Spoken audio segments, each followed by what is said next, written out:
Sejak surat keputusan atau SK-nya resmi ditandatangani oleh Gubernur Sumsel beberapa waktu yang lalu, saat ini Dinas Pendidikan Nasional Diknas Sumsel melakukan proses pendataan bagi guru, tenaga kependidikan dan operator di tingkat SMA, SMK, dan SLB yang akan menerima insentif. Nantinya insentif itu sendiri disampaikan oleh Kasih PTK SMK Diknas Sumsel akan dicairkan melalui rekening pribadi guru maupun tenaga kependidikan dan operator di SMA, SMK, dan SLB se-Sumsel. Oleh karenanya menurut Anang selaku Kasih PTK SMK Diknas Sumsel, pihaknya kini masih melakukan penyisiran nomor rekening guru, tenaga kependidikan, dan operator yang akan menerima insentif. Kan bantuan ini langsung ke rekening PTK atau rekening guru dan pegawai yang bersangkutan.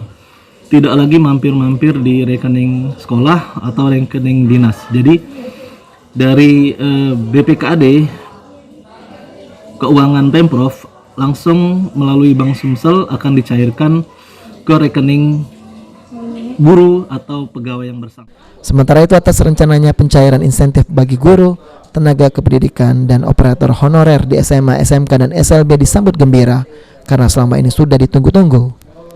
Ini kami sangat bergembira mewakili teman-teman karena hal ini memang sudah lama kita tunggu-tunggu.